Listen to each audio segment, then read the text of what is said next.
Do is waterproof this entire shower. So what I'm going to use is this product right here. This is a soft polyethylene membrane, and it has a fleece webbing on each side, and it's completely waterproof.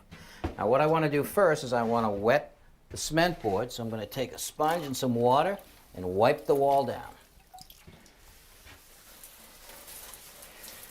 What's the water do?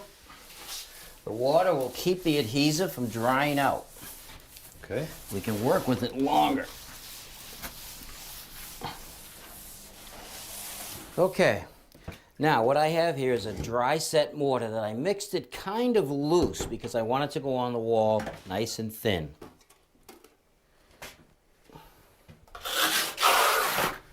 Okay, now that I've covered the entire wall using the flat side of the trowel, I'm going to take the trowel, turn it around, and use the notch side and put the groove on the wall.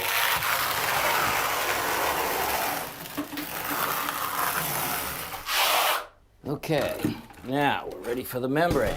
Now what I did is I pre-cut this to fit the wall, and I marked on it where the shower head goes, the handheld goes, and the valve. Now if you want to just grab this corner for me, Barry, and hold it right up there tight to the ceiling. Hold it up here.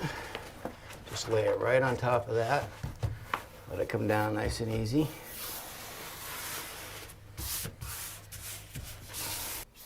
Okay, now where I marked where the shower valve is, I've actually cut an X, and I'm going to just push it right on the wall.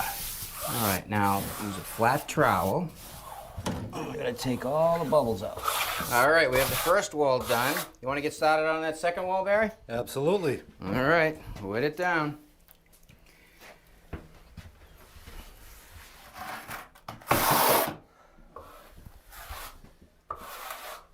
With the three walls done, we now have to deal with the corner.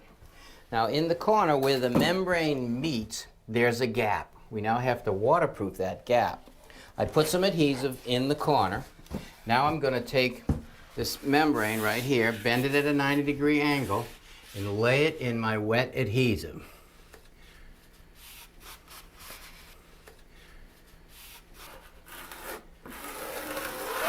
Now I just trowel it smooth. And that'll make it waterproof? As long as each piece overlaps 2 inches, it's waterproof. Great.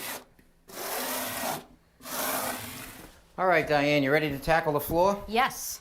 Okay, now this system actually has a pre-sloped foam tray for the floor. They actually have a couple of different sizes, and this one is sized just right for your shower. Simply lay it in the corner, and we now have to mark for the floor drain. So I lay it there, put this little template over the hole, I mark the center. Okay, that's the location for our drain. Right beside our drain, there's a joist that runs this way. But I checked below to see if there was anything else in the way, and there isn't. So now I'll drill through our subfloor.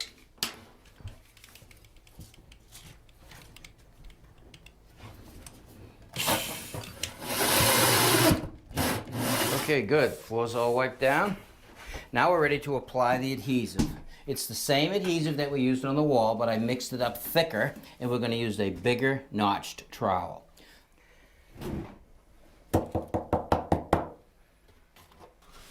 That looks great, Diane. Now we're ready for the tray. Now the tray comes in 2 pieces. I'll put the right side down first, and then drop the second piece right on top. Just like that. Push it down.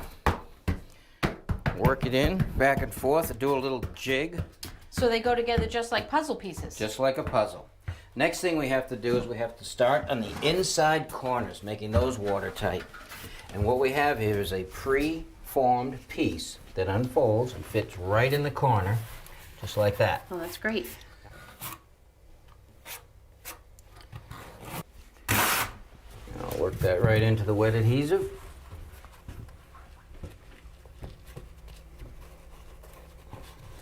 And work out any bubbles. Okay, with our seams all waterproof, we're now ready for our floor drain. And this drain is specifically made for this system.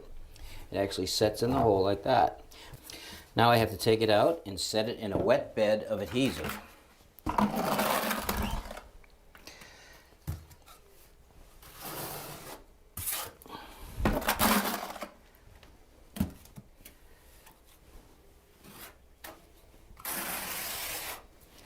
Okay, now I just take the drain and push it into the adhesive.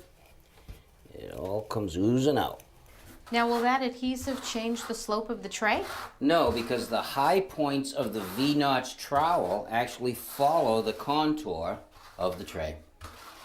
Okay, I'm ready for that last piece of membrane. There you go. Thank you.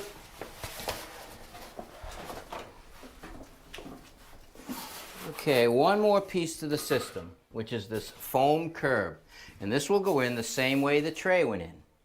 And then it will be covered with the waterproofing. Once the adhesive dries, you could actually